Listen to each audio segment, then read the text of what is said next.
The times, they are a-changin', and much for the better. Mitch McConnell, 81, is humiliated as he is drowned out by chants of retire and mercilessly booed for 5 minutes straight during speech to his own constituents in Kentucky.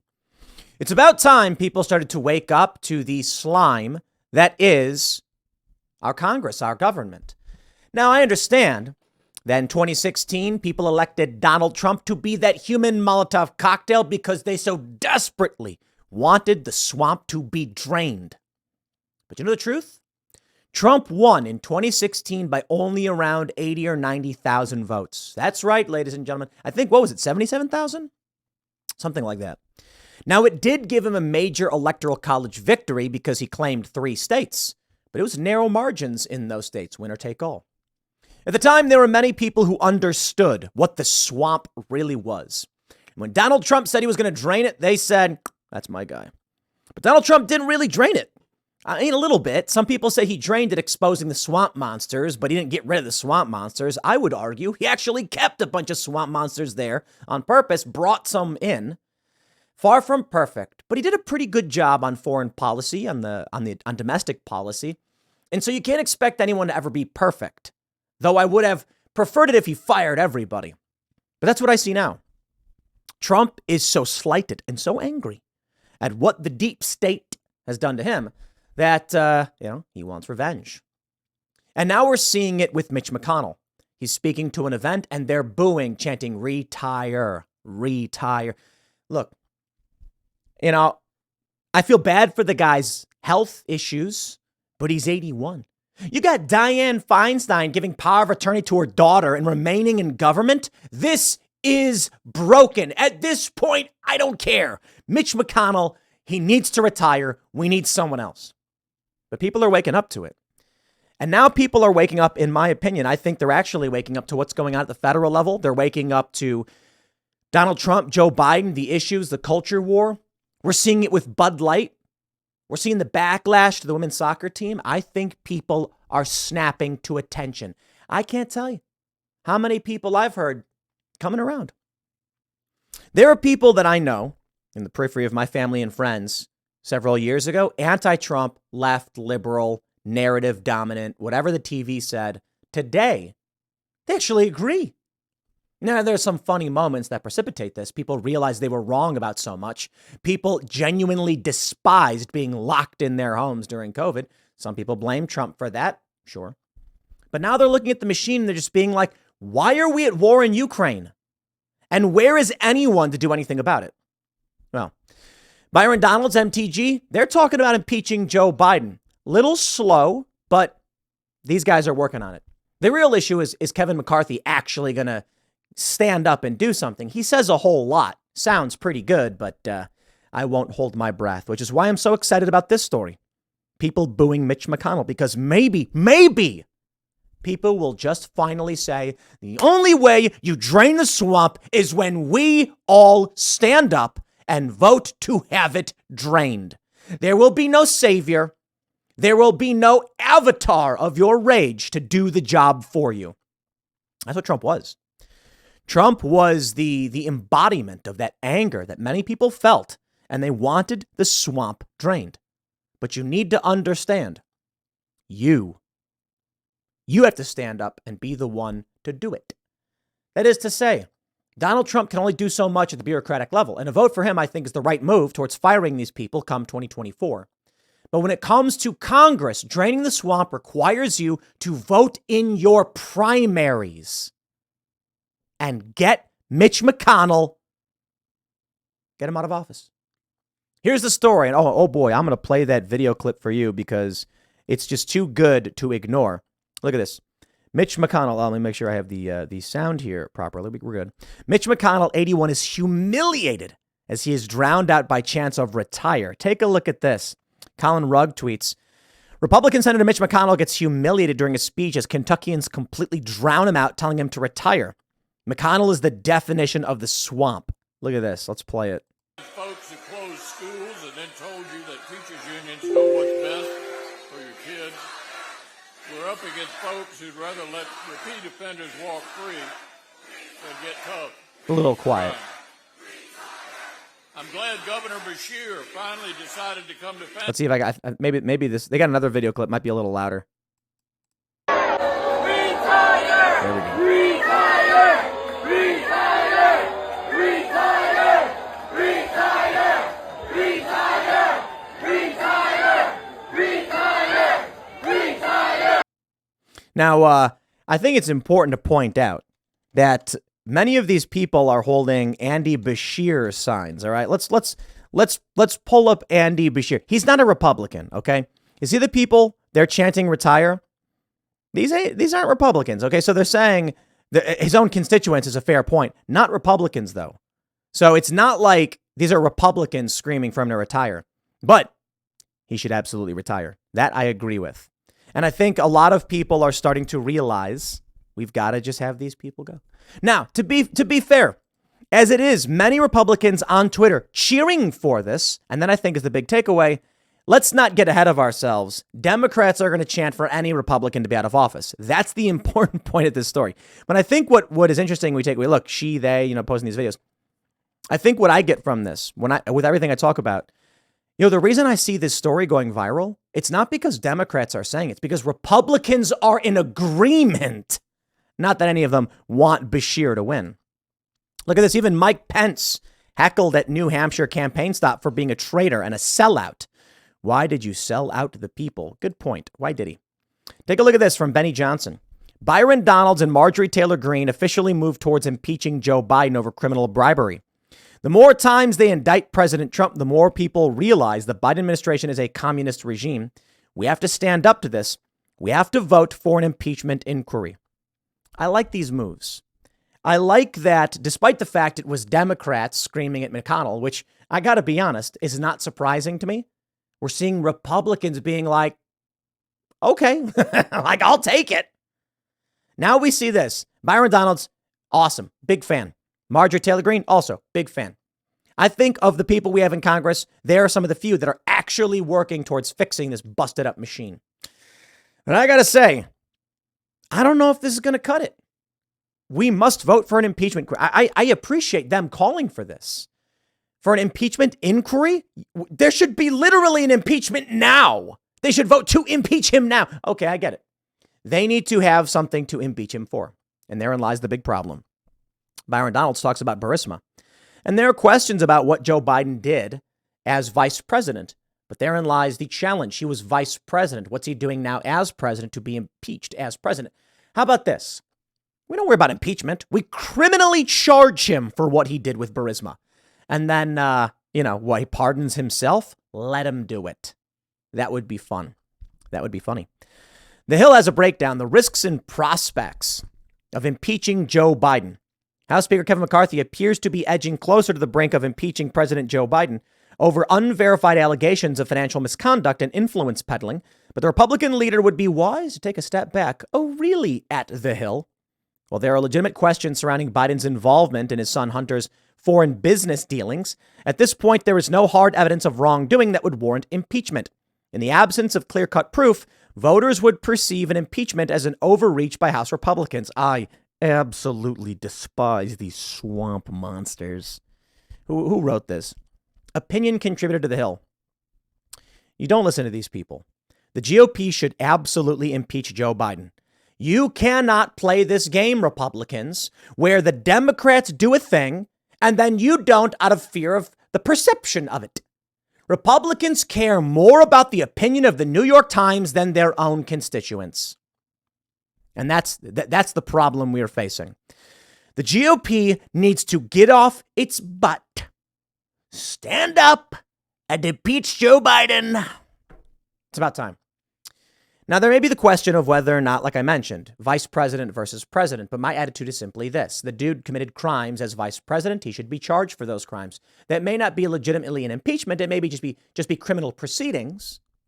But so be it. How can we have a man sitting president when we know he's done these things? Now, they're going to make the same argument about Donald Trump.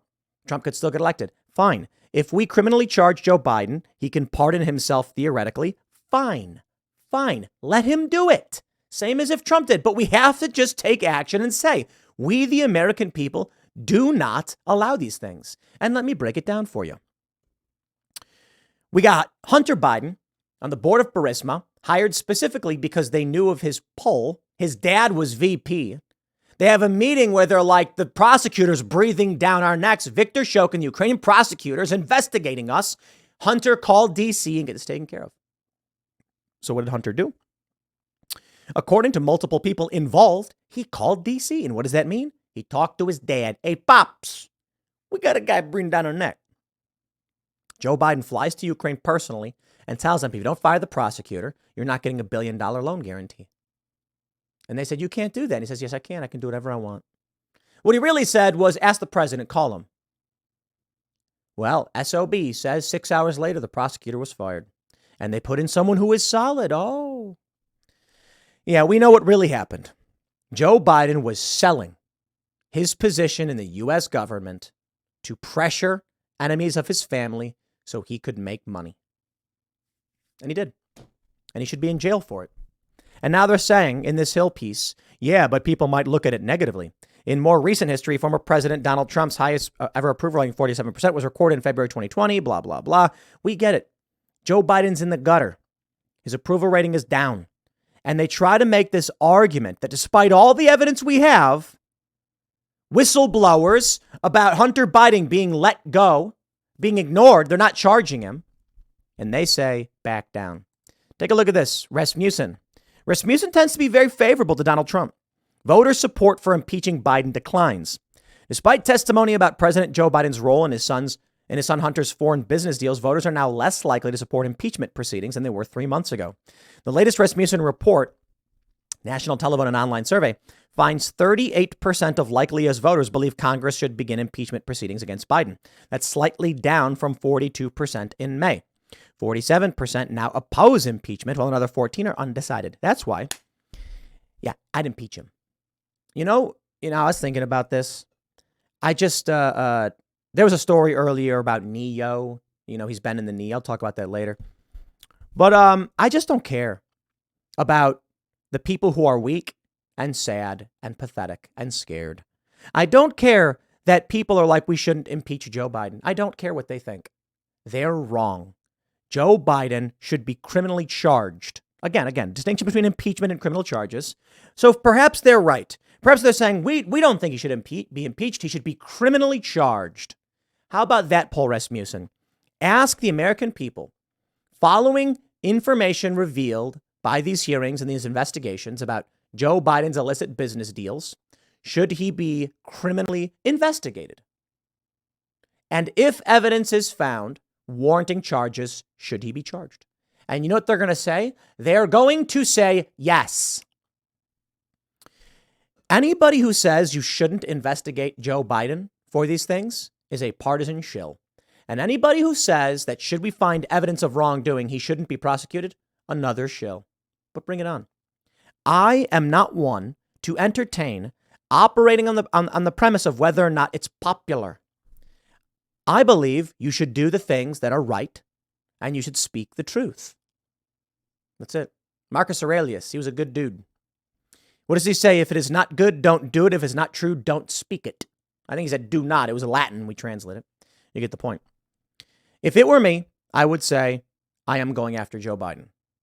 If it were me, I would say Joe Biden must be impeached, convicted, and removed.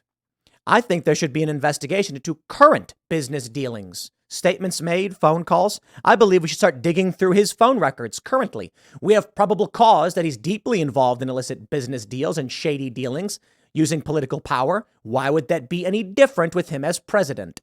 I think we should dig up all his phone records. I think we should spend $50 million on an investigation as to whether or not he's colluding with the Ukrainians. You get my point.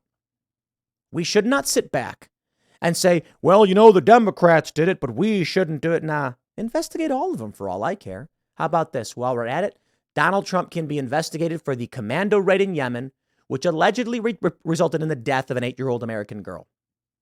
And should that be found to be true, there will be accountability.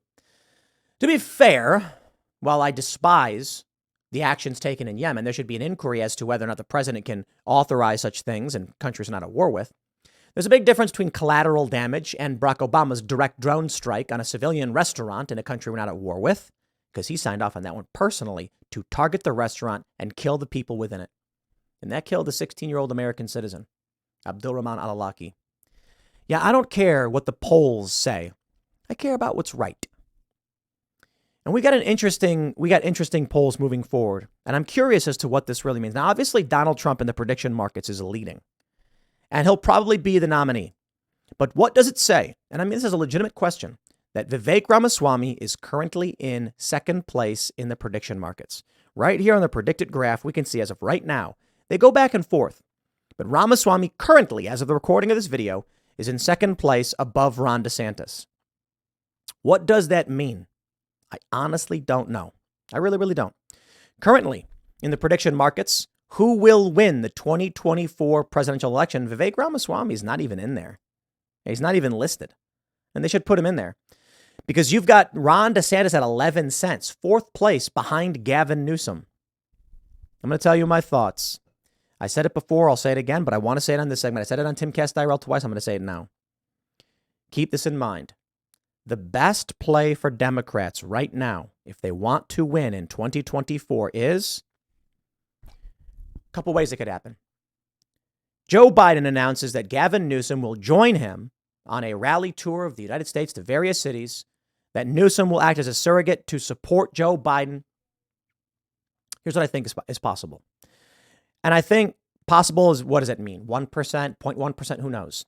What I'm saying is the best path for Democrats to win in 2024 is this. Joe Biden is at a rally for re-election in California. Gavin Newsom is there and gives a speech before Joe Biden, warms up the crowd, talks about progress, ending hate and bigotry, blah, blah, blah, supporting Ukraine. Oh, everyone cheers. Then Gavin Newsom smiles and says, without further ado, ladies and gentlemen, our president of these United States, Joe Biden. Well, everybody cheers. And then I'm not saying there'll be a lot of people there. There'll be a decent amount. Joe Biden's giving a speech. And Gavin Newsom is hanging out backstage when all of a sudden Joe starts to stutter and stammer, skip words, grips the side of the podium, shakes, falls to the ground. Gavin Newsom runs out full speed, rips his jacket off and throws it, rolls his sleeves up, CPR on Joe Biden, saving his life. Joe Biden is rushed out on a stretcher. Oh no. Reports come out. Joe Biden was pushing it too hard. I mean, he's an old man. He's 80? The doctors warned him that he needed to take it easy, but Joe said, no, this country needs me. And he sacrificed his health for the good of this nation. Gavin Newsom was there.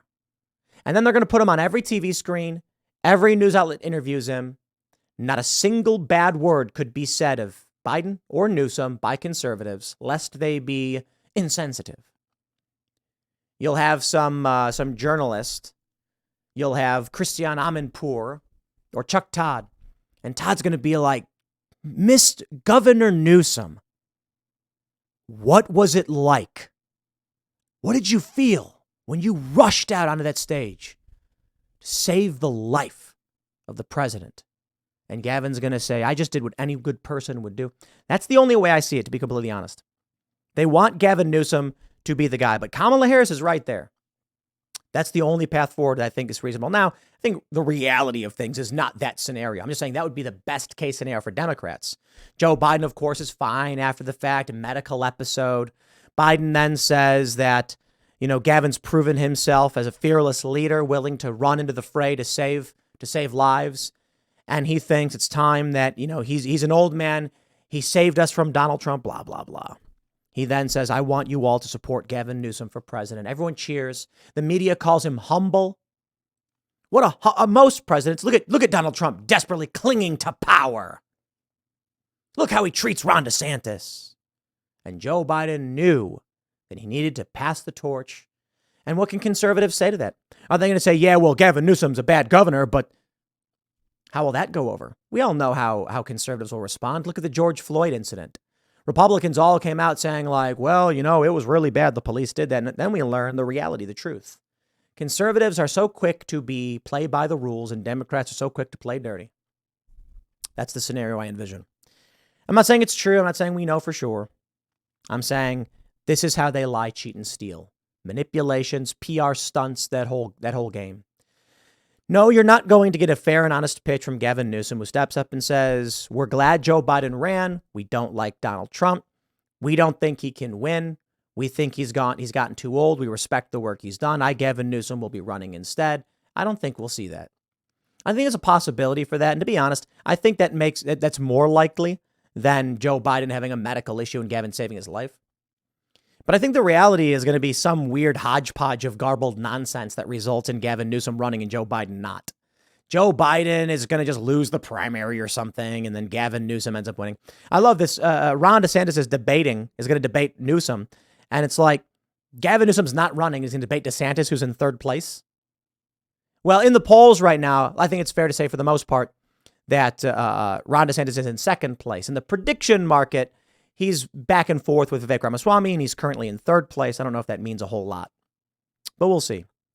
To the core of this story, and back to the beginning, people chanting "retire" to Mitch McConnell have the right idea, but they're cheering for some other swamp monster.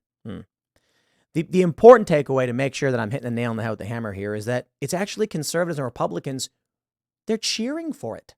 They're saying, yes, we agree. Retire, Mitch McConnell. Times they're a changing. I'll leave it there. Next segment is coming up at 4 p.m. on this channel. Thanks for hanging out, and I'll see you all then.